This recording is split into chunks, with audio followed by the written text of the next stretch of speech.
All right, we're going to go ahead and get started. Welcome, everybody. Thank you for joining us this evening for the Supreme Beef and Iowa's CAFO problem, sacrificing Iowa's waters for big ag. This webinar is co-hosted by the Iowa Environmental Council and the Sierra Club Iowa chapter. And we are recording the webinar and it will be posted later on YouTube. So you'll be able to watch it or rewatch it if you miss anything or need to log off at any point. So we'll go ahead and get started here. And just to give you a little bit of a roadmap for what we're going to be discussing this evening, we'll do some quick introductions. And then we're going to do a little bit of background on the Supreme Beef facility and why this particular example is important to discuss. Then we'll move into the panel discussion and the Q&A at the end. So if you have any questions as you think of them, go ahead and put those in the Q&A box, which you should be able to find at the bottom of your screen. And we'll get to all of those at the very end. And we prefer you put them in the Q&A box rather than the chat because they can get lost in the chat box. So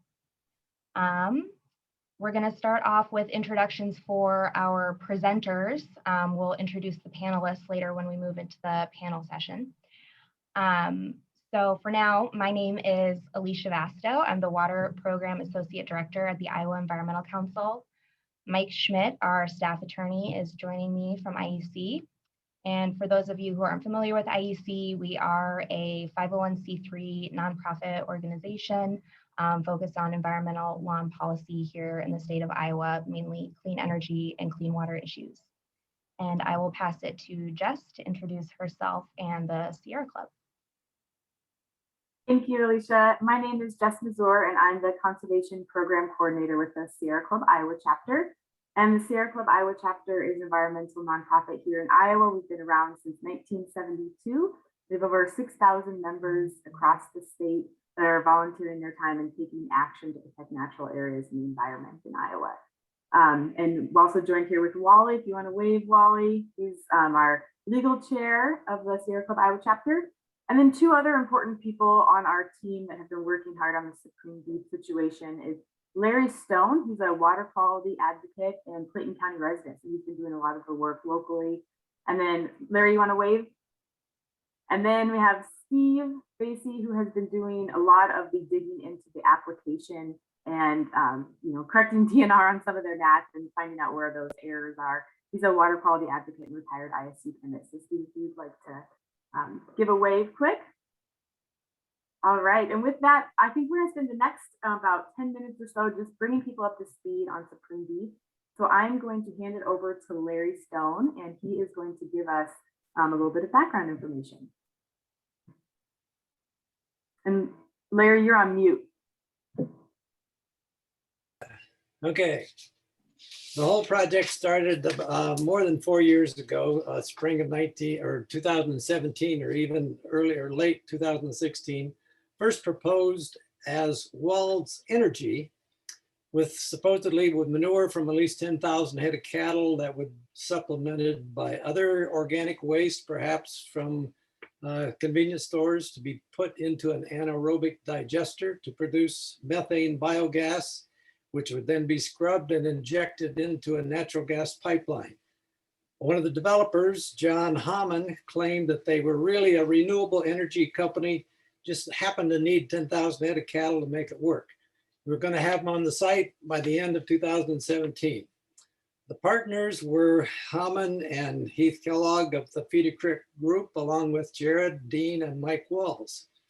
There was a controversy during the construction, which was continuing early in the spring and into the summer of 2017 within the DNR. They couldn't decide if this was a livestock operation or an industrial operation, what permits might be needed, what public hearings might be needed.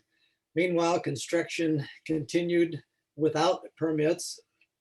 There were some notices of violation of what runoff from the construction site sent from the DNR to Walls Energy. Eventually, the DNR said they needed a national pollution discharge elimination permit. They scheduled a hearing after several of us requested that. The hearing was canceled, rescheduled. September 2017, they decided the DNR issued a permit for a 39 million gallon wastewater lagoon, not a livestock manure lagoon. And apparently no permit was needed for that. There continued to be questions about the permits needed, the violations of what permits construction might be happening. Finally, November of 2017, there was a public hearing with tremendous amount of opposition from the public because of the karst terrain, the sinkholes, the Bloody Run Creek. Then the permit, National Pollutant Discharge Elimination Permit, was issued in January of 2018. Problems continued. In June of 2018, the DNR staff said, we've had too many problems with this project. They asked the Environmental Protection Commission to refer the Wells Energy to the Attorney General. That did not happen. The Environmental Protection Commission declined to act. The work continued sporadically, despite mechanics liens against Wells Energy, lawsuits between Wells and the Feeder Creek Group, foreclosure action by the Prairie du Chien Bank that claimed the Wells owed them $13 million. The goal still was cattle by the end of the year. Fast forward to 2020, the application was resubmitted, this time by Supreme Beef, without the methane digester, but for 11,600 cattle. The manure was going to be spread on more than 40 fields in Clayton County and a couple in Alameda County. The DNR at first was going to reject that. They finally agreed to approve a facility with only 2,700 cattle. Fast forward again to February 2021, Supreme Beef resubmitted an application for the 11,600 cattle. We believe that application was full of errors and inconsistencies. The DNR approved it anyway. We appealed to the Environmental Protection Commission. The lawyers rejected that. We asked the DNR director to use department discretion to reject it. The lawyers said that was not possible. And so this is the state we are at right now. And with that, Mike Schmidt, can you follow up with some more of the legal issues? Yes, thanks, Larry. So the first thing that we worked on was part of the public notice period. Public notice is required for nutrient management plans, and it was published in a local newspaper. Larry saw the notice and requested a hearing, which is the only way to get a hearing for a nutrient management plan, and others did as well. The DNR scheduled the public hearing and accepted comments until after the hearing took place. It was an online virtual hearing, and DNR ended up receiving more than 100 comments opposing the project, including comments from IEC, Sierra Club, Larry, and Steve Facey, who will talk more about that in just a minute. Some of the comments raised technical issues with the NMP, some were legal, some just opposed the project generally or highlighted the sensitivity of the terrain because this is on a karst landscape where groundwater and surface water interact a lot. But despite all of those comments, DNR approved the NMP over those objections, making minimal changes to the NMP, only rejecting a couple of fields after the internal DNR review. After the NMP was approved, we jointly petitioned the Environmental Protection Commission in May to reverse the DNR decision. Our petition was based on the deficiencies we identified in our original comments, but the AG's office, which represents the EPC, responded that the EPC did not have the authority to reverse the approval granted by the DNR. So instead, we went back to the DNR itself, which Wally can talk more about. Thank you. As Mike said, we were rebuffed by the EPC. So we used a DNR rule that's been on the books for several years, although never been used. But the rule says the DNR can evaluate a proposed CAFO with respect to its potential impact on the environment, irrespective of any other rules or regulations there might be based on the specific factors involved in the particular situation. Some of these factors that the DNR can look at under this rule are the project's proximity to sensitive areas, including trout streams and karst terrain. Well, we have both here. We have the Buddy Run Creek, which is an outstanding Iowa water, so designated because of its ability to support the brown trout reproducing naturally. And this is a karst terrain all through the area. Other factors are the topography, slope, the means or routes of a conveyance of manure, whether spilled or land applied. The application fields where this manure is going to be spread on the crop fields is all highly erodible land right above Buddy Run Creek and other outstanding Iowa waters in the area. So all of those factors were present. And so we sent a request to the DNR, to the director herself, Kayla Lyon, asking the agency to use their authority under this particular rule. And we were able to get 47 organizations, state legislators, and other individuals to sign this request. But we were told that they would not, the department would not do this because they said they didn't have the authority, even though it's there in the rule. So we asked for further clarification and asked why they didn't have the authority. The DNR's attorney wrote back and said, we're not answering any more questions. So that's where it stands right now. All of the comments and concerns that we presented will be discussed now by Steve Facey, who really dug into all of this. Steve? Right. So there's 3 points I want to cover. I'm going to cover points 2 and 3 and then come back to point 1. So inadequate manure storage. There have been issues with lagoon design and approval since day one, and Wally was a point person on this. An unformed lagoon should simply not have been allowed in this area of karst. The final design incorporates one polyethylene liner, but we know that consulting engineers recommended a second liner, which was never included. We believe Supreme Beef plans to use a flush and recycle system to move the manure out of the 100-yard-long barns, but several consultants have told us they don't believe it will work with cattle manure. If they flush, that could significantly increase the storage volume needed, requiring the lagoon to be emptied more frequently. The section of the NMP where manure storage and handling should have been described in detail was simply left blank. Critically, we know that lagoons sited in areas of karst can collapse, opening new sinkholes, direct conduits for manure to enter the Bloody Run aquifer. This is not speculation. It happened to the town of Garnavillo wastewater facility in 1980. The next point about sensitive karst landscape and OIW watersheds. Karst refers to a geological formation.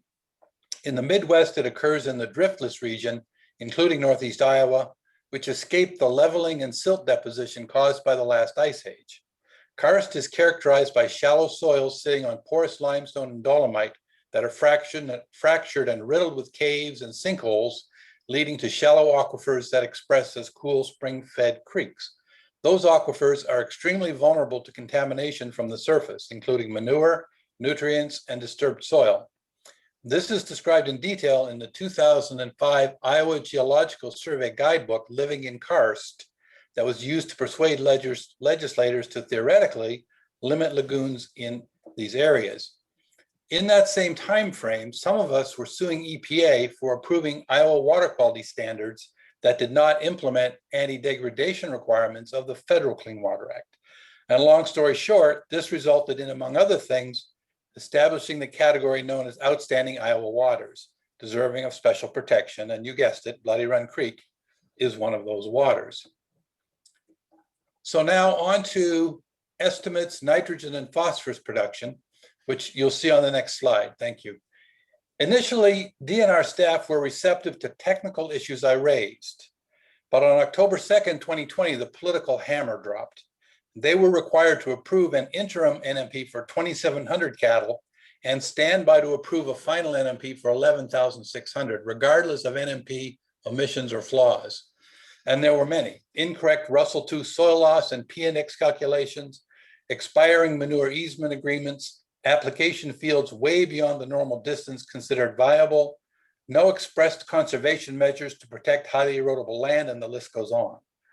But by far the biggest elephant in the room was the miscalculation of NNP nutrient content that by Iowa code determines the number of crop acres needed for spreading. Supreme Beef took nutrient concentration values and manure volume values from two different sources in order to estimate nutrient content. Concentration multiplied by volume does give content, but only if both measurements pertain to the same storage and handling situation.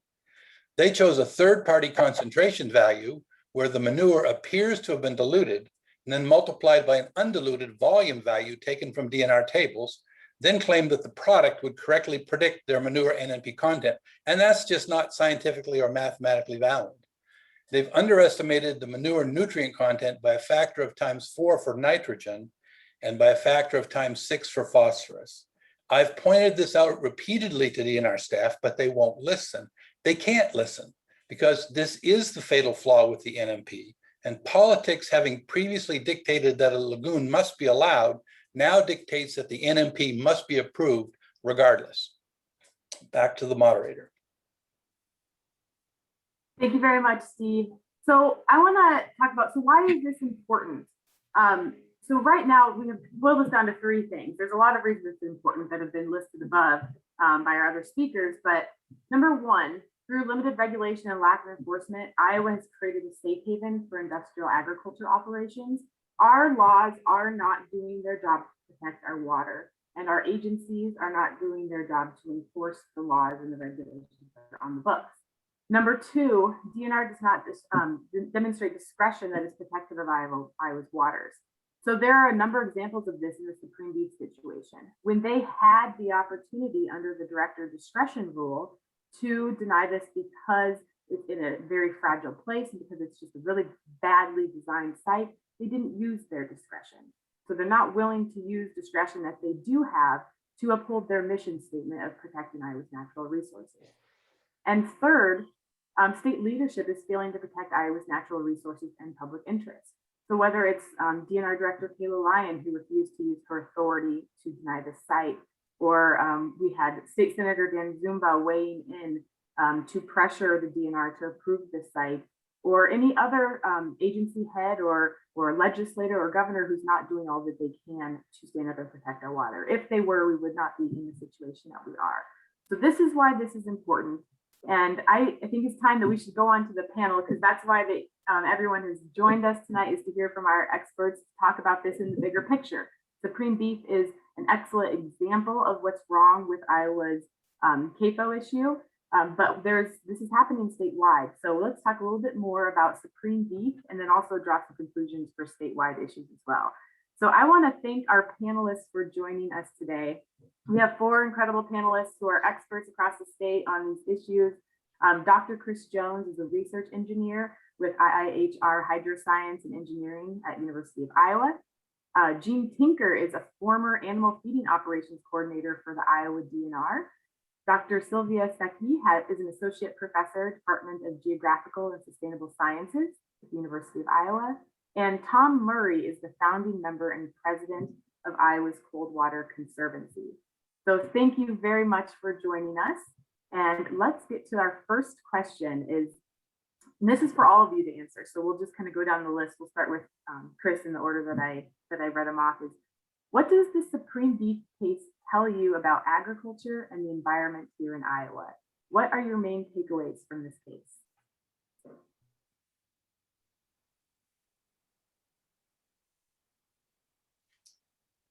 Sorry, I was muted there. My main takeaway from this is that, agriculture sees nothing in Iowa as sacred. And so they will take whatever they want to take. And so I think, it's pretty apparent that this area, Northeast Iowa and the Bloody Run Creek watershed is really vulnerable. to this sort of thing. And I mean, any rational person can see that.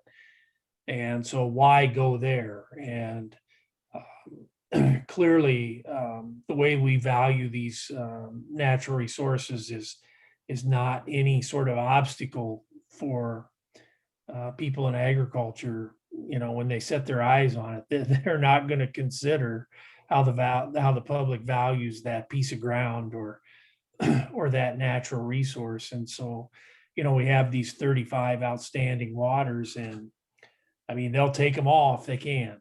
So I think that's the message to take from this. Thank you very much. Jean? Open, Jean, you're on mute.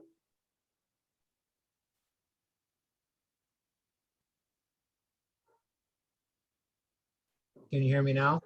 Yes, we can hear you now. Well, I think it comes right back to what Dr. Jones said in that we mistakenly think we have to accept every proposal put forward by ag to support the economy in our state. I am not opposed to an operation of this size, but I certainly feel the location is misplaced. We've got lots of good places in this state to grow the livestock industry, but people seem to think any place there's an open spot is a good place for a barn. I totally disagree with that. Director Jeff Bonk is one who advocated for the director's discretion rule. He's the one that got it drafted. He's the one that got it adopted. And his theory was quality natural resources will attract quality people.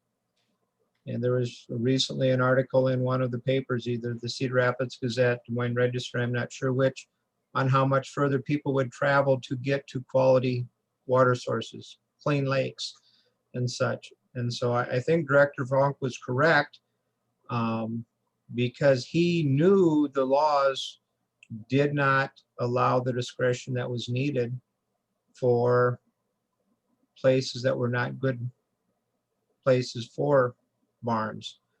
It also shows the vast hole we've got in our regulations where when they came together with 519 on basic requirements for confinements, they didn't do anything for open feedlots because at the time they felt open feedlots were the real open feedlot, an unroofed area where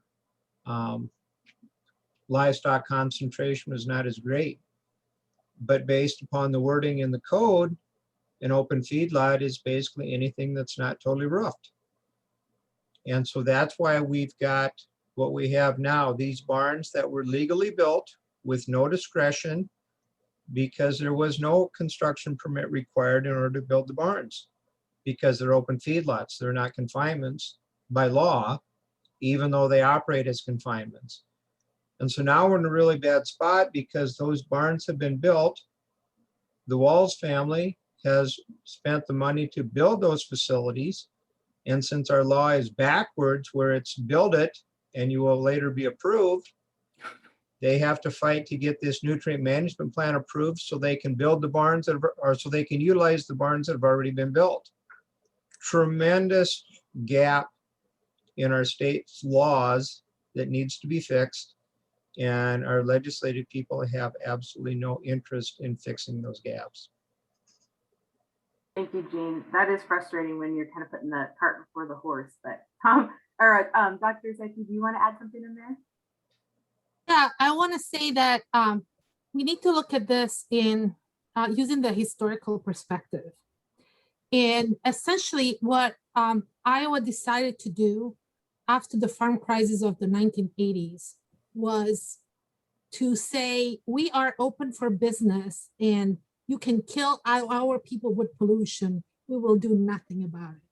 If you look at the way everybody in the state, starting with my alma mater, Iowa State, where there are faculty people saying that we can take twice as many pigs as we have now, while the maps clearly show that there are parts of the state where there isn't enough land to properly apply the manure. We're having problems watering those pigs, okay? The industry has essentially wants to make tabula rasa of people in Iowa. What we're gonna grow here is not children, is hogs. And we're gonna do it all over the state, okay? And so the lack of, it's not a coincidence that we are the biggest producer of pigs and the biggest producer of eggs in the country. It's because every other state where this has happened has put in place at least a modicum of regulation, and that has not happened here. So what we need to do is, I mean, this case is particularly egregious because one, it's in a fragile landscape. Two, it's in a still relatively pristine landscape. Three, the political involvement, whether it was completely on the up and up or not, you know, the appearance of corruption, you know, I'm Italian, right? Caesar's wife and all our politicians should be above the appearance of interference with the regulatory process. And then, of course, the regulatory process, as it has been described, is non-existence, because that's the way the industry likes it. And our legislature works for the industry. By the way, this is bipartisan, and it's at the state level and at the federal level. They don't work for us, they work for Big Ag. And this is pretty obvious from the landscape, where this manure management plants, the master matrix process, it's all a sham. And there is, there is effects of this in terms of our quality of life and whether people want to live here or move away from here. Thank you very much. Tom, you want to close us out on that question? What does this mean with regards to agriculture? Well, you know, I'm up here in Decorah, and I drive by there occasionally and have fished Bloody Run and streams around there. And I have to tell you that, you know, the level of disappointment among anglers and outdoors people, folks who enjoy recreation, they just can't believe this is happening, that it's been allowed to happen. It's just the wrong place for such an enterprise, and even with the best management practices possible. And what struck me was that those of us who live in farm country, we see the big equipment, the manure spreaders, the tractors that pull them. We see the, you know, all the different pieces of equipment that require human activity to make them work. But we also, you know, read constantly about manure spills throughout the state due to human error or equipment failure.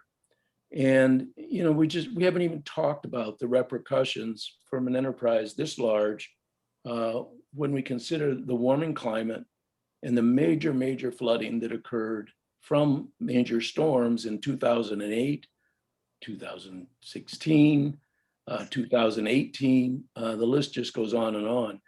It's not going to get better. That's something that we are going to have a very difficult, challenging time to deal with. The other issues that you've all been talking about are things that we can deal with. And I'm hoping through our discussion this evening, we can come up with some solutions, or at least movements in the right direction. It's very frustrating. Great. Thank you all for your comments. I think pulling on that thread about the water quality issues is something that we should discuss a little more. So I guess this question is for Dr. Jones, but anybody else can hop in as well. So Dr. Jones, I was wondering if you could speak to the analysis that you've done about CAFOs popping up all over our state and really being concentrated in certain watersheds. Can you talk a little bit more about what you're finding with that research and reporting that you're doing?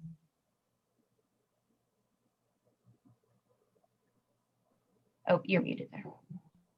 So what we know with almost a certainty is that nutrient pollution in these livestock dense watersheds is higher than it is in other places.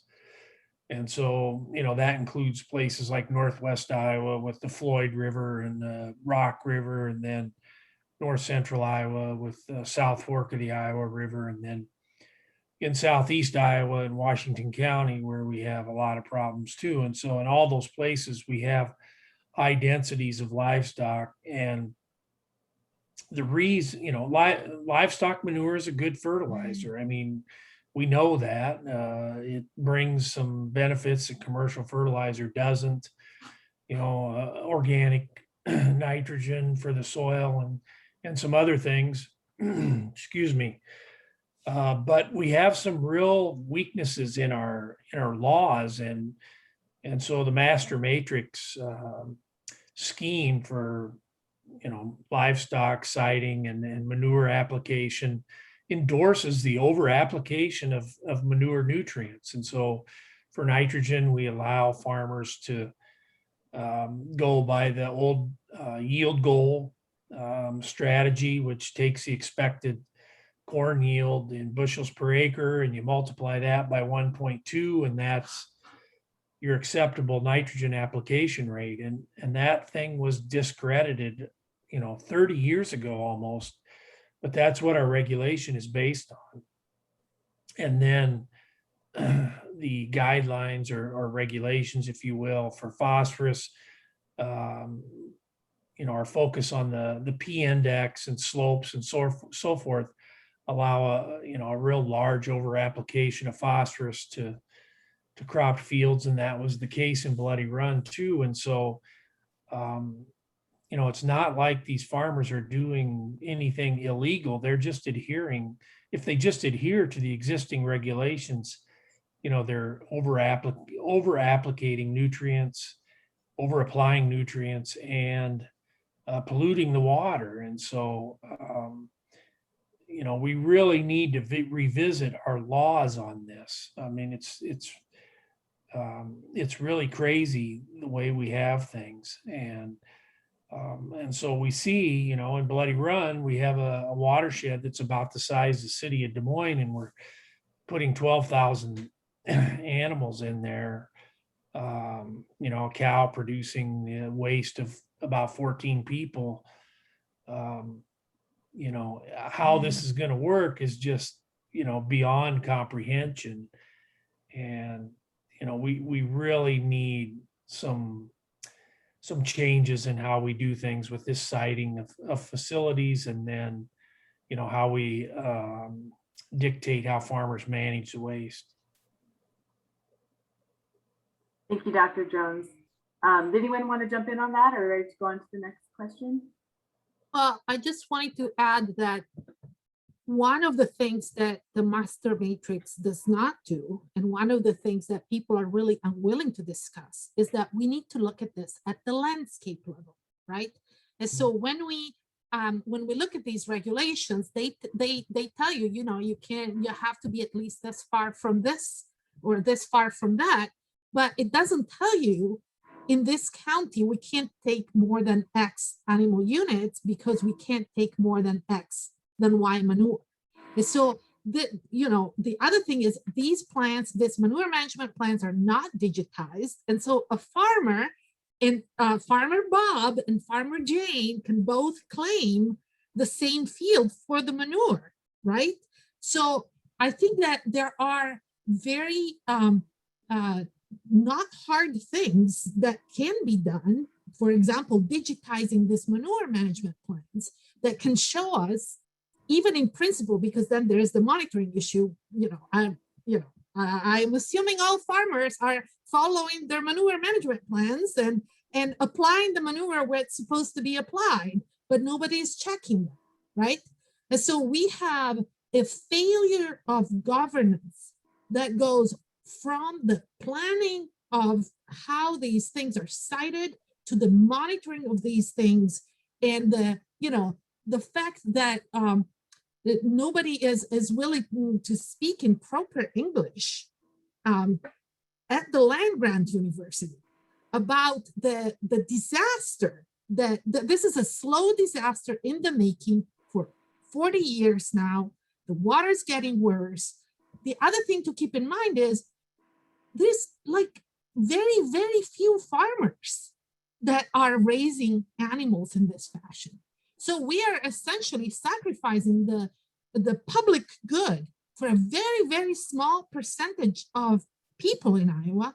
And, you know, all of the way to the supply chain, because we all know what's been happening in the meatpacking plants, upstream, you know, downstream in the supply chain. So I think we have a lot of systemic issues that we have to address in animal agriculture that have been compounded because we have not done so for a long time. Yeah, you are absolutely right. Thank you for the answer. I actually did a case study on 5 counties with manure management plans in 2015. And we found that double dumping you're talking about, multiple fields in one plan, and DNR didn't do anything about it. Which kind of leads us to the next question that I want to ask Jean is, so are they taking that into consideration, what Dr. Jones and Dr. Zaiki were saying? And if not, if they're not taking into consideration how much manure is already being applied in the county, or, you know, or anything in manure management plans, what are they taking into consideration? Oh no, did we just lose Jean? He may have just lost some internet. So let's go on to, does anyone want to answer that question, or we should go on to the next one and save that for when Jean hops back on? Okay, let's go up to Tom. We're going to switch to Tom here. Let's see. So how do operations like Supreme Beef threaten cold water trout streams in Northeast Iowa recreation? Oh, and Tom, you're muted. It's fairly obvious when you see these major rain events, and even with operator error or equipment breakdowns, our hills are so steep up here that if anything happens in the tributaries or within the springs that feed Bloody Run, for example, it's going to really be demonstrated on the stream. And, you know, these beautiful trout streams bring thousands and thousands of visitors every year to Northeast Iowa. It's absolutely huge for these communities from an economic development standpoint. But from a health standpoint, it's even more important because, you know, you've got a system here that I'd like to just read to you from an email I received recently from ICC board member Rick Zarwell in Lansing, not far away from Bloody Run, who grew up in New Albany. And it really is a comment to legislators and to all of us as citizens. The best water quality in Iowa originates from cold water springs and numerous feeder streams here in Northeast Iowa that provide drinking water to Iowans across the entire state to the south, southwest, and west via our karst geology, plus provide a home for trout, by the way. So, you know, really, we're really talking here about water quality for humans. The trout aspect of it is certainly of importance, but I think we have to look at what not only what we're doing within our own state, but what are we doing once it gets down to the Mississippi. And if you've been to Bloody Run, you know, it's only about a 1.5 mile shoot down to the Mississippi. And from there, all the way down to the Gulf of Mexico. So I just feel like the situation is much, much more serious, and it is just a serious accident waiting to happen. And we're typically in such a reactive, you know, we're always reacting to a problem. And it seems to me that if we had the right rules, regulations, and enough people on board to do the monitoring of our water and of the CAFOs and other, you know, large animal productions, we'd be in a much better position to act proactively. Could you hear that? Yeah. Yeah, I think those are really great points. And I think it kind of leads into this discussion about economics and the other things that we value here in the state. So I'm going to pose this question to Dr. Zaiki, but of course anyone can jump in. Dr. Zaiki, I was wondering if you could speak to the other value that we should be considering when we think about industrial agriculture, when we think about the value of our landscape and our natural resources, with tourism and recreation, as well as some of those other intangible benefits. What value does the Driftless region hold for Iowans and local communities that we're kind of disregarding in this? Yeah, I have a couple of, so my first anecdote that I want to share with everybody is that the nutrient reduction strategy has a cost benefit analysis done for all the best management practices, or BMPs, that they include in their science-based approach. And they are the costs to the farmers and the benefits to the farmers. Let me tell you, I have a PhD in economics. That's not how you do cost benefit analysis. And so even though there was some really good work being done by my former boss, Kathy Kling, and which is now being continued at the Center for Ag and Rural Development at Iowa State, we are really not paying enough attention and not quantifying these benefits in terms of recreation. And as you know, Alicia, because we worked together on the report, there's issues related to drinking water. And I just want to point out that one thing that gets often ignored here is that there is a huge environmental justice component to this. Not just in terms of recreation, because, it would be really nice in Iowa City if the kids could go to the beach by the river, right? Instead of me being terrified every time I see somebody, getting a float out of the river, that they're going to get something, right? Some kind of, I hope that they don't have any scratches, and I hope they didn't drink the water. Okay. So I think it would disproportionately benefit those of us who have less resources to have clean water for recreate in the state. This is a river state, and people go to Minnesota to recreate. People go to the Ozarks to recreate. It's kind of appalling, actually. And I would say that that goes for drinking water too. That the people who live in rural areas, the smaller towns that have to upgrade their water treatment plants, the people who drink well water. So I think that this environmental justice aspect of our pollution is something that's being vastly understudied, and we need to think about more.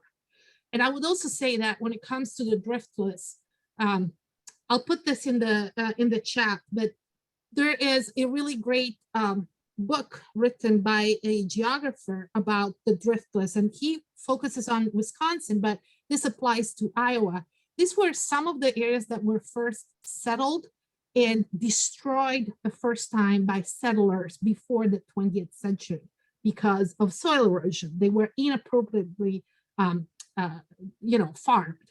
And we fixed that in the 1930s, right, with the New Deal and the Conservation Corps and the Soil Conservation Service. And so now we're going to do this again, a second time. Within 200 years, we're going to ignore the landscape and what it tells us, ignore the geology and what it tells us, and repeat the mistakes of the past on a larger scale. And I think it is an indictment of what white people have done to Iowa and to Iowa's landscape if this thing cannot be addressed properly. Thank you very much. So Gina, I'm going to bring this question back to you. So kind of like thinking about what Dr. Zaiki was just saying and what Dr. Jones was saying, what everyone's saying about that we need to make sure that we're protecting our natural resources. We know that manure management plans aren't online, they're not really being double checked. So the question kind of goes, so if they're not taking into consideration recreation, drinking water, manure management plans, and any of the other things we've talked about, what is DNR considering when they're making their decisions? And Jean, you're on mute. Their number one issue, since they're a state agency, is are they going to get paid? So manure management plans, you send in a fee. Nutrient management plans, you do not. If you don't send your manure management plan in, or you're late sending it in, you've got a $5,000 fine. It's a paperwork violation, but it's a $5,000 fine. If you over apply manure, or if you apply manure to a field that's not in your plan, and the DNR can document this, they say, don't do it again. So when you have true environmental issues, they say, don't do it again. When you have a paperwork issue, they say, get your checkbook out. So a lot of it is based on how it's set up, with money being the primary driving factor. I always said that the animal feeding operations was the best designed program in the DNR because the users of the program paid for the program. But then that money disappears. The state auditor documented that the department is in violation of state law by how it utilizes the money that comes in from manure management plans. So you've got a program that's set up appropriately, but not implemented appropriately, because we want to use those dollars for other things than going out and checking what's actually going on in the field.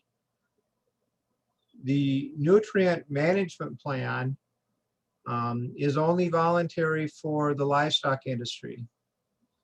We also have the municipalities that are part of that plan, and it is not voluntary for them. They are required to make improvements. The ag industry, producers, it's a voluntary program. There's a lot of things that are not being documented. Number one, we know every year how much commercial fertilizer is applied. As we get more livestock operations in the state, we should be utilizing less commercial fertilizer every year. But yet, surprisingly, the Department of Agriculture doesn't want to report those numbers. I've always been curious why that is. I have a good suspicion, because it's not showing us what we should see. Nutrient management plans, manure management plans, they write down where the manure goes. Unfortunately, we don't know if those are actually true or not. Most of these applicators are now GPS connected with auto steer. They have electronic records of where that manure gets applied, and they make certain the DNR never sees those electronic records. They make certain DNR only has access to handwritten records where you can document what needs to be documented, so it's all appropriate. This could all be corrected, but it's going to take legislative intent to do so. Jean, for those insights. I guess I was kind of forming a question based on what you were just talking about the nutrient reduction strategy. And a lot has been said about the voluntary nature of the nutrient reduction strategy and how ineffective that is. I was wondering, Dr. Jones or anybody else, if you could talk a little bit about how, in particular, the livestock industry manure management has not been really accounted for in the nutrient reduction strategy, and what kind of policy changes we should have to address that issue. So, yeah, we have two different issues here, one with the nutrient strategy and then one with the siting of this and other CAFOs. So the nutrient strategy, did not do a good job of, assessing the issues with manure. And we all know that, even, people close to the nutrient strategy will admit that we didn't really know that. And the reason it didn't is because there's all this uncertainty around manure. And so we have this rule, as Jean was talking about there, but, we really don't have really good record keeping or aggregation of data or enforcement or any of these things that it would allow us to make objective decisions about manure. And so as a result of a nutrient strategy, largely ignored it. And I mean, everybody knows that. Every scientist connected to the nutrient strategy knows that. So we have two different things here we're talking about with the nutrient strategy and then the siting of these CAFOs. You know, the issue with the CAFOs, and you know, Gene touched on this, is we need rule changes. And so the deck is stacked. I mean, let's just admit it here. I mean, everybody knows this, even the farmers know it. The deck is stacked in favor of the siting of these facilities and then the application of manure. There's very little enforcement. The rule allows over application. We know that farmers come back with commercial manure after applying the amounts that are outlined in the manure management plan. Sioux County in Iowa, you know, the highest density of livestock in the county is like 11th in commercial fertilizer sales. You know, so how does that work here? If we're gonna, you know, get our arms around this, we have to be able to manage nutrients at the watershed scale. You know, I say that over and over again, and that, you know, there's just no way for us to do that right now. The rules we have are bad. And, you know, that's just the way it is. And so we know that the other thing I should point out here that's important for people to know, that, you know, if we made farmers comply with agronomic needs of the crops when it comes to manure, we would restrict the expansion of the livestock industry. And so, you know, right now farmers apply, you know, way more than what the Iowa State recommended rates are in terms of manure nutrients. Well, if we made them apply at the recommended rates, what we would do is we would expand the area needed to apply the manure. And because of the cost for hauling, you know, that would constrict the industry. And believe me, everyone in agriculture knows this. But that seems to be something that, you know, people in the legislature just don't understand. That if we required agronomic rate application of manure, we would constrict the livestock industry. Believe me, they know that. The farmers do anyway. Thank you, Dr. Jones. Dr. Zaiki, this one is for you. So going off of the nutrient reduction strategy, not really incorporating livestock or manure, what is it, like something that we can all really relate to? What is the cost of that in our rural and urban communities when we aren't taking this seriously and aren't mandating changes? Yeah, I think that one thing that I would like for everybody in the audience to remember is that agriculture is a heavily subsidized industry, okay? And we subsidize agriculture to pollute because we subsidize the production of corn and soybeans, which pollute our air and water, and then feed our animals, you know, some of them not necessarily happily, because, you know, cows are ruminants and in nature, they don't eat corn. Surprise, surprise, right? And so what we're doing is we are paying farmers to pollute, and then with all these voluntary approaches, we're paying them to clean up the pollution that we have paid for. And so this is a highly dysfunctional and inefficient system. The goal of this system is not to clean up the air and the water. These are all hidden subsidies and income support for farmers. And agriculture has become so much more concentrated that the money is going to a smaller group of bigger farmers, okay? So this is a little game of cards that we've been playing by then repeating what my 15-year-old coined the term propaganda, repeating tropes like we're feeding the world when half of Iowa's corn goes to ethanol, and we are farmers are stewards of the land when if we don't pay them, and sometimes even if we do try to pay them, they don't want to clean up their act. So we have a real problem in that the approach that we're following is ineffective and is costing the taxpayers money, and it's still being peddled as the best we can do, an honest effort. Let us wait another 40 years to see if the water gets worse, or gets better. I mean, I've heard it all before. I've been living in Iowa for a long time, and so what I really think we need to do is think about the system. These CAFOs exist because we subsidize the production of commodity grains. These are highly fossil fuel intensive crops, and they pollute our air and water.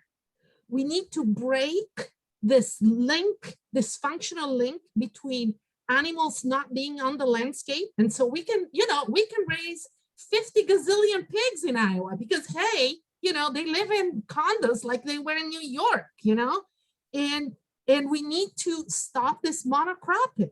We need to diversify our crop production. We need to subsidize that rather than, if we want to subsidize, rather than the production of corn and beans. And I think when we break this link between animals that are not on the landscape and just two crops, we are going to get some money some bang for our buck. Right now, we are certainly not.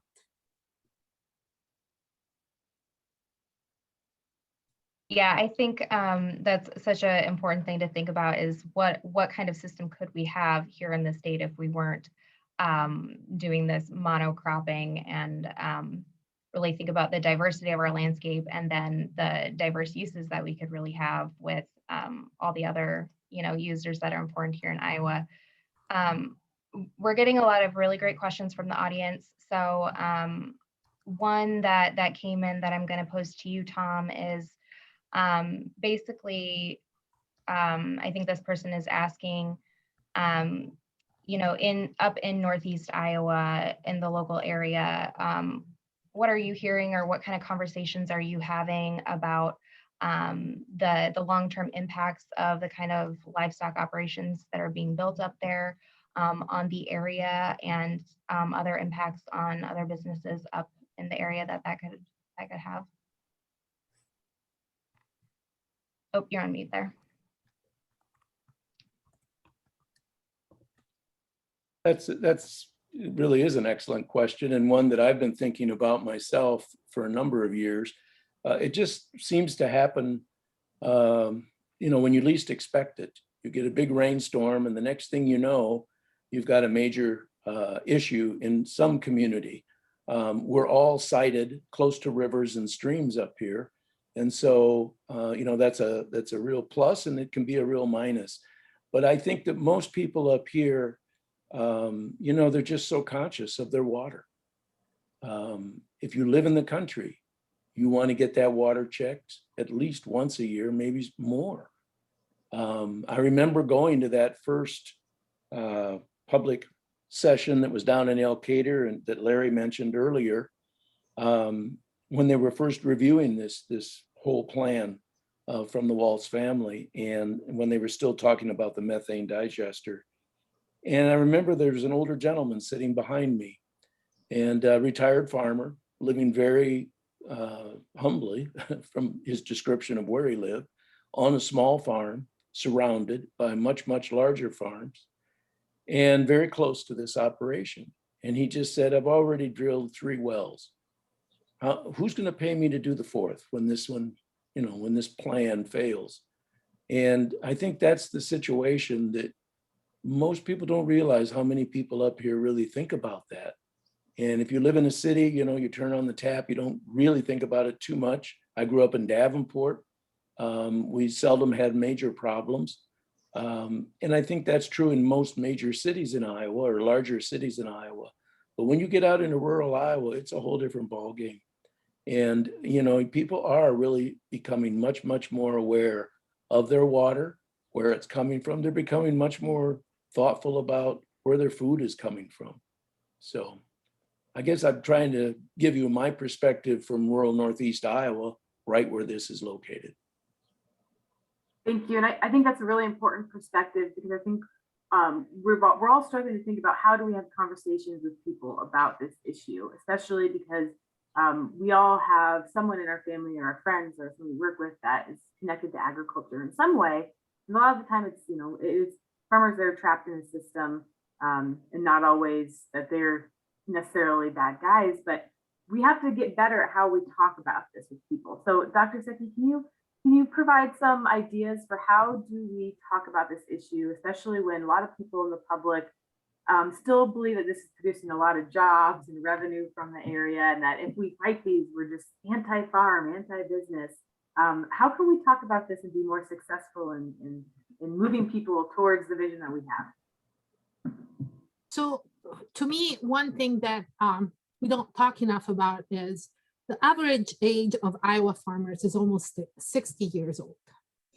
And because at least some of the value of the subsidies gets capitalized into land values, what this is doing is making it very, very difficult for people who are not from a farming background, who don't have access to that land, who don't have the lawyers who have prepared succession planning to enter into farming.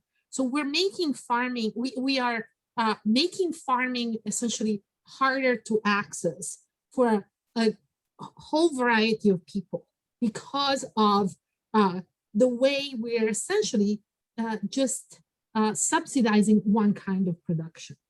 And so I think when people think about farming, they don't just think about growing corn and beans, or I hope they don't. And if they do, maybe they need to think again, right? Because I think we need to, after COVID especially, think about a more resilient system where we grow at least some of our food in Iowa. We don't just ship it all from California, where they're having all sorts of problems right now with climate change and droughts, right? So this diversifying agriculture in the state would have benefits for a lot of people, for the people who eat here and the people who farm here. And I think this is largely a Farm Bill federal problem, but there's things that the state could do. Vermont, for example, has a well-funded state initiative to produce food in the state. We don't do anything like that here in Iowa. So I think we may want to bring the conversation back to how rural areas and agriculture can provide value added for Iowans. And we're not just exporting corn and beans, and we're not just feeding pigs and sending them to China. But we have a rural economy that is better integrated with,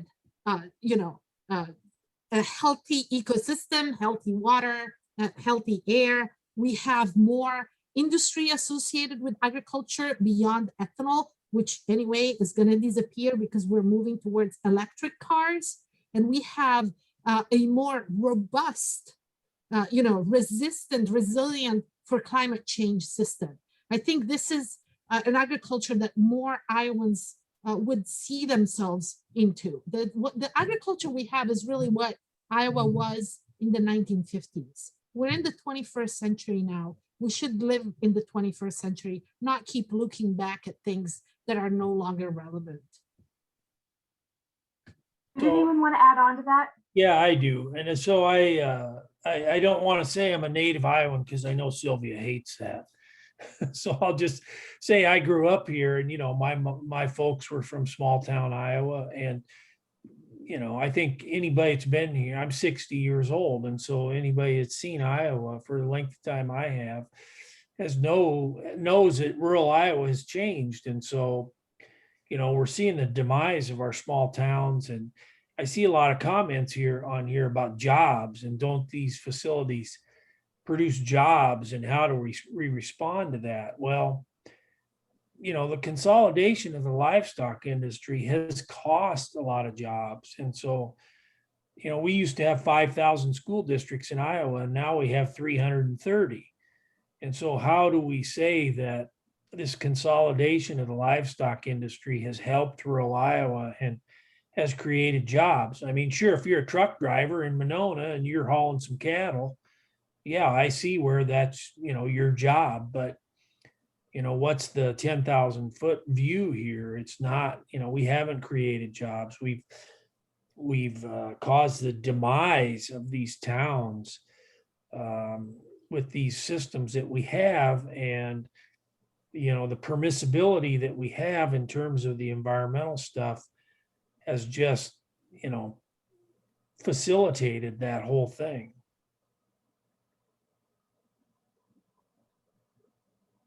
Yeah, I was wondering, Tom or Jean, if you have any thoughts about those different ideas about rural Iowa and kind of the impact of these large facilities and the consolidation. If in your experience, you've noticed any changes, or Jean, from your experience with DNR, how that was changing any kind of tone within the agency as far as the enforcement or regulation of the CAFOs. Well, DNR's enforcement is basically only what they need to do from a law standpoint. And normally that is driven by when they can get some dollars out of it. If we want to talk about rural, I'm sitting here in the house on my family farm, and across the road there were 2 building sites with families in that are now gone and farmed right over top of. The next building site on this side of the road to the west, the house is gone. There's no family in it anymore. So in this stretch on this road, this is the only farmstead that's still here. And it comes right back to what Dr. Jones was talking about, why we have so many fewer school districts. It's a changed world. Could I just offer a thought here?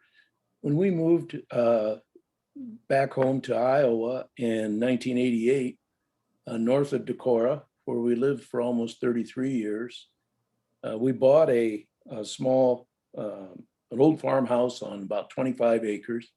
The 200 acres that were originally with that farm, it was a century farm settled by settlers from Alsace, which at that time was German, and surrounded by Norwegians. And there were small farms up and down the Locust Road, 200 acres, 240 acres, very productive, very diversified. Farmers were doing contour plowing, rotating crops, lots and lots of small dairy operations, which meant, alfalfa, grassways, buffers. That has all changed. So many of those properties have gone by the wayside and been consolidated into very large corporate farming operations. So, I have empathy for all of Northeast Iowa, all of Iowa folks who live in the country and have to contend with these huge problems. I will say, though, that, there are some things happening at the grassroots level. It's not as quick and not as large as I would hope, but I've been certainly encouraged by the cadre of young people that are involved with Northeast Iowa RC&D and some of the things they're trying to accomplish by putting together workshops and field days throughout this area. Ross Evelsizer down in Postville at RC&D has invited me and others, to help out with a field day with a farmer down there who's figured out how to become very profitable using regenerative agriculture, no-till, multi-cropping.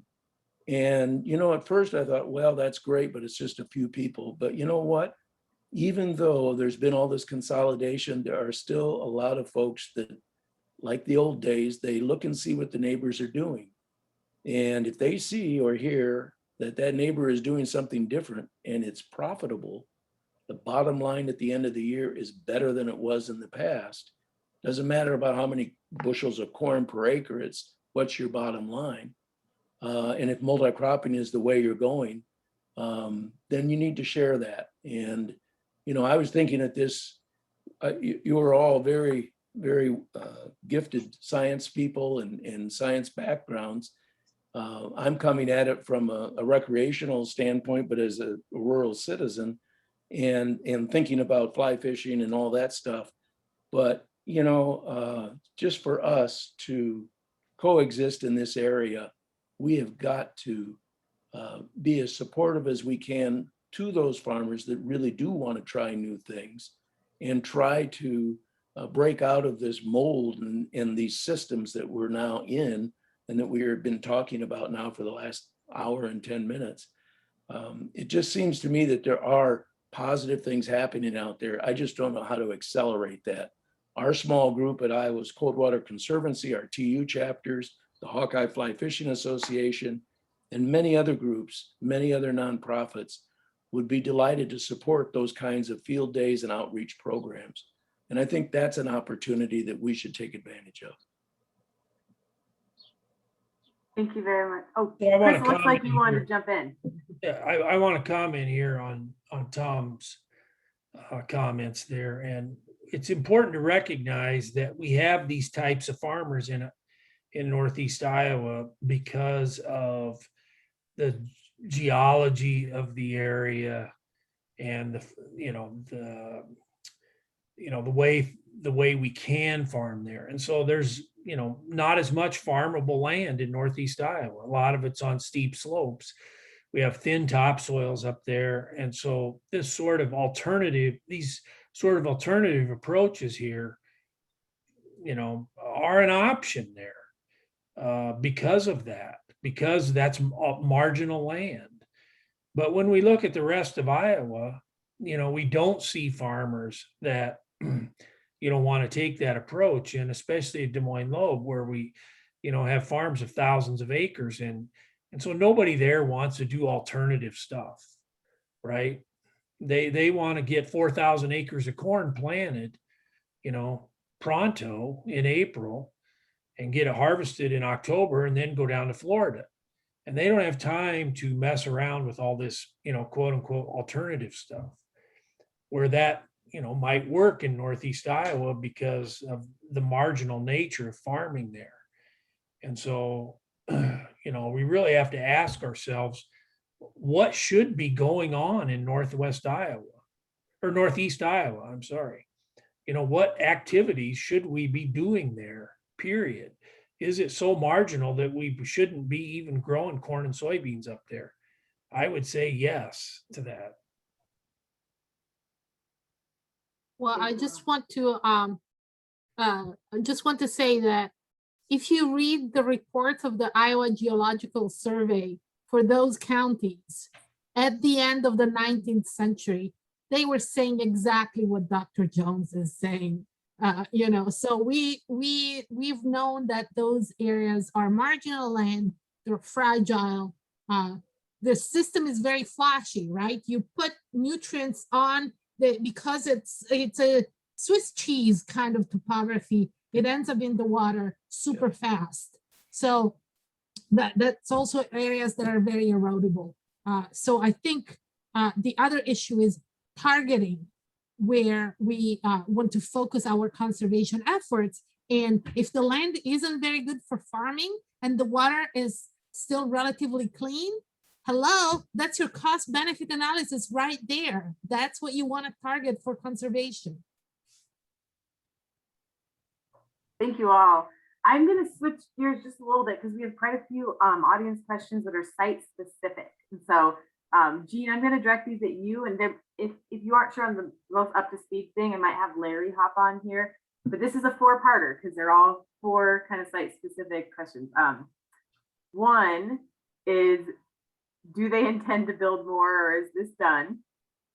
Are there animals in the buildings yet? Explain this flush system and why it's not going to work. And then who usually owns the hogs or the cattle in this situation? Is it usually the local person or out of state? So, Jean, gave you a tough one there. It's a four-parter. Well, number one, I don't know if there is any plan to expand. My guess is no. I think the reason it is the size that it is was to make the digester work. And obviously, since there's no digester, my guess is that if they were to start over, they would not have these kinds of barns, this many barns, and probably not in this location. My understanding is there are not cattle in the new barns. The other thing that we don't really talk about is there is an existing barn that's already there. And that's my guess as to why Supreme Beef went in this location, because the Walls family already had a, a barn that was there that they were utilizing, so they already had feed storage and such. So that barn is being used. According to the database, that's 722 animal units. So that barn is being used. My understanding is the 6 new barns are not. Pertaining to the manure system, you know, these are slatted barns. In the dead of winter, the manure is going to freeze on the slats and not even fall down into the shallow pit. So if it's going to freeze on the slats, how are we going to get it to move from the individual barns into the large earthen basin? That's a question I have. We've got numerous dairies up here that have facilities that are designed that way. And that tube the manure is supposed to move through freezes up in the wintertime. So the manure stays in the production area and doesn't move to the storage area, which obviously causes problems. Now, having said that, I don't know the specific design on these facilities. They may have a plan for that. I'm not aware. Of course, this is beef manure. It's thicker than hog manure. It's not going to run very well on its own, which is why they have to add additional water to it. I'm not sure if they're pumping that from the earthen basin or if they're putting well water in there. I don't know what they're doing. I don't know how it's going to work. But my guess is this is going to be a challenge for them, and they're going to have to work very hard to make it be successful. Was there another part I missed? That was excellent. But yes, there was one more part is in I don't know if you know in this specific case, but in general, who usually owns the animals? A local person or an out-of-state company? My understanding is that in the past, the Walls family have always owned the cattle that they have fed. Now, having said that, for this specific project, both when it was Walls Energy and now a Supreme Beef, there have been a number of different proposals put out there. When they initially went to the DNR to talk about this site, these were all going to be very high quality cattle, black hided, because they were going into a specific market. The next time I heard one of the members of this group talk, they said, well, we're going to let the community become involved. If they'd like to invest in the cattle that are being fed, we'll allow them to do that. So what the plan is now, I don't know. My guess is that the Walls family is going to own these cattle, but based on what's happened with the financial issues that have been associated with this project, I don't know if their pockets are deep enough to be able to purchase the cattle. They may be custom feeding. And we do have a number of people around here that would be quick to put cattle in those barns because that's their business model. Buy the cattle, let somebody else take care of them. So I don't know what the plan is right now. You know, the DNR sometimes records that, doesn't always, but I don't know what the plan is for who's supposed to own the cattle at this time. Yeah. Larry, did you want to add anything on some of those? I know you're out in the area and you kind of, you're over there somewhat often and might know if there's cattle in the building or anything. Larry, you might be on mute. My understanding and initially, as Jean said, was that it was going to be custom feeding. I don't know that that's changed. It's possible. I guess I'm one of the things that it was in the initial proposal was that this was going to revive the cow-calf industry in Northeast Iowa because farmers would raise cattle to be fed at Wells Energy or now Supreme Beef. That I'm not aware that that has happened, and I'm not sure if they are still going to be getting do custom feeding, and if indeed they do custom feeding, if those cattle will come from Northeast Iowa or they might come from any place else in the country, down south or out west. I'm not certain of that. So, but that to me could be a problem with the plan of Supreme Beef is where they get the cattle. Investing for Supreme Beef to have to invest in 10,000 head of cattle, that's a lot of money. Right. Yeah, I would say there's not much money right now in beef cattle, and so I would find it hard to believe they're going to own all 11,000 of these cattle based on the cattle markets right now. And that actually, I'm sorry, Alicia, I was going to jump in because I had a follow-up question off of that. I think that's a good point to bring up. And I'm not sure who the best to answer this is. Recently, there was just a big article about how beef farmers are really upset because they're getting undercut on prices because there's a big monopoly of processing centers and they're basically picking their own prices and farmers are selling below cost production. Does anyone want to talk about that? I think that's kind of an important thing to add in here as well. Well, I would say this, that all these plans are being made, again, looking backwards and not looking forward. There was another question in the chat about carbon farming and carbon payments. If the Biden administration is really serious about climate change, let's be honest. I'm not a vegetarian. I'm not advocating for vegetarianism. I don't, usually the vegetarians get really mad at me for saying this, but we're still going to be raising cattle. We're going to be eating beef, but we're going to be eating less beef because beef is too cheap. And why is it too cheap? Because we don't incorporate all the costs of pollution that are associated with that production, from the corn to the animal itself, as we've been discussing. So going forward, if we're really going to address climate change, we don't need to be adding livestock to the landscape in Iowa. We need to be subtracting it and putting it on, again, on pasture. This is the only true sustainable solution. Clearly, this is not the outlook of the people who put together this operation. Even though they started with the biodigester, which is the next big scam of CAFOs, they're going to say that they're green because they're going to capture the methane and blah, blah, blah. And that is absolutely another example of greenwashing, okay? But these operations are not really done considering changes in the regulatory and ag policy landscape. And so it's not a good idea right now for us to expand. It's going to come back and cost us in multiple ways.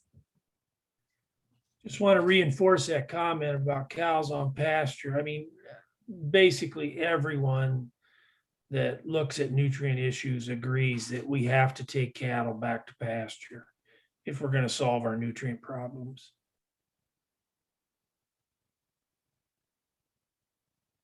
All right, well, we are in the last 5 minutes here, so I want to pose a final question for all of you to give your responses here. And it's a tough one, but what do we need to do to prevent another facility like Supreme Beef from being approved in the future, especially in a pristine landscape like the Driftless area? Anyone want to start? Well, I don't know that you can prevent it in the near term.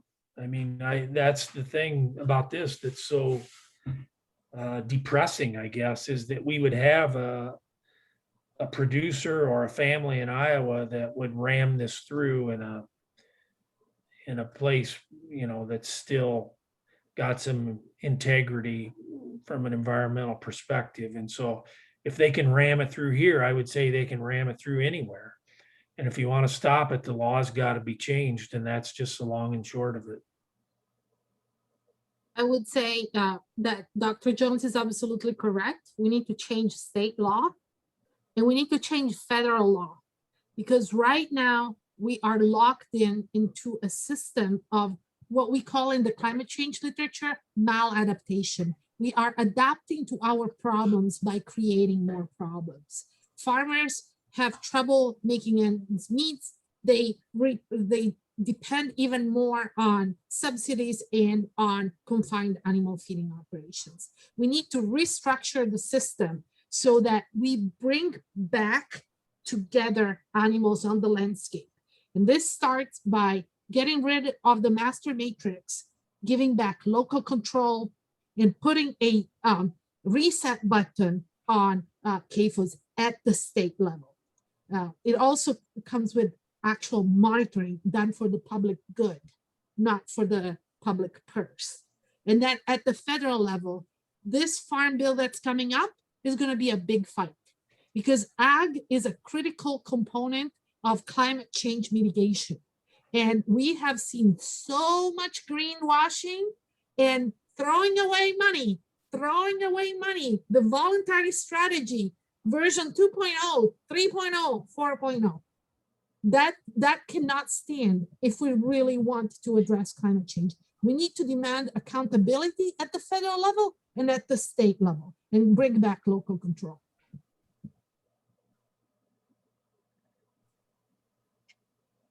Dean, you want to go? Well, I think it comes down to what Dr. Jones said, is we need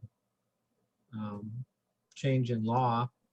And obviously the people we've got elected right now aren't going to do anything to change. Somebody explained to me the best things politicians do is get reelected. So that means we need to show up when it's time to vote and vote for candidates that are willing to do what we feel needs to be done in our state.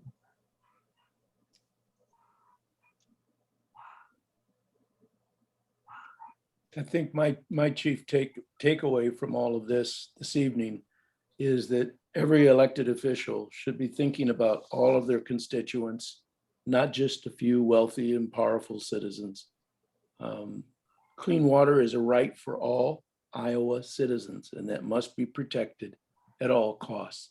And those of us in the nonprofit world, if we're, working with the Trout Unlimited chapter or the Hawkeye Fly Fishing Association or the Iowa Coldwater Conservancy or the Iowa Natural Heritage Foundation or Iowa Environmental Council, one of the positives that has occurred over my, since the 70s when I started chasing some trout around Northeast Iowa, is we have just a wonderful group of nonprofit groups in this state. We just need to talk to each other.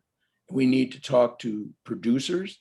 We need to invite these legislators to these field days or whatever activity we're doing to try to improve a watershed, which is where I believe we really need to be focusing, and do regenerative agriculture wherever possible. I would agree that, get the cattle back on pastures, explore rotational grazing options. I know the DNR folks that I work with at the fisheries biology level, they're all looking at these things and they're great to work with. But I think it boils down to, we have to make some changes in our legislature or and in our leadership of our state government, or these things aren't going to be possible. Thank you very much. And thank you to all of our panelists for joining us this evening. We really appreciate it. We have, of course, we would never leave a meeting without letting people know what they can do with this information and how to get more involved. So I'm going to share my screen really quick before we wrap up. So Alicia, you want to talk about how folks can get involved with Iowa Environmental Council, then I'll talk about Sierra Club? Yeah. So like we kind of mentioned at the top, we've been working on this issue for many months now, and we're going to continue working on CAFO issues. So We always appreciate support in these efforts. So you can support the Iowa Environmental Council by becoming a member, and you'll get action alerts from us, legislative updates, and environmental news. I'll really quickly, just before you give your pitch, Jess, talk about one of the main things that we talked about as far as what people can do right now is writing a letter to the editor. We really encourage people to do that just to keep the conversation going, and keep the spotlight on this and keep the media attention on it. The Supreme Beef situation has gained a lot of attention, and we think that that just really helps drive the conversation and raise the awareness among people that are not always involved in these conversations. So that's kind of what we picked out as our main action item for anyone who's interested in taking action after this evening. Thank you. And then if you're interested in getting involved in Sierra Club, I have our website there, and please join as a member, support our work. We are going to continue working on Supreme Beef. It's not over yet, and we're considering litigation. And another thing is we're going to be focusing on, kind of like what our panelists mentioned today, is what we are going to be doing in replace of industrial agriculture. So get involved with Sierra Club, and please do write the letters to the editor. I know a lot of people ask me for that, but you don't know how important that is to have that commentary in the news on a regular basis to make sure the issue doesn't fall out of people's minds. And then also for people who are kind of starting to think that they might disagree with Supreme Beef, your letter to the editor might be what convinces them and might bring them to our side. So they are so much more important than sometimes we realize, to keep that commentary in the news. So I want to just thank everyone for coming today, and thank you to our panelists. We appreciate this conversation and this knowledge and your history. And thank you to all of the organizations and our team of folks that have been working really hard on this over the past year to try to stop Supreme Beef. And it's not over yet, folks, so just stay involved. We're going to have a lot of work to do if we are going to be serious about taking on Iowa's water crisis in regards to agriculture and CAFO. So thank you all, and I hope you have a great evening. Thank you. Thank you.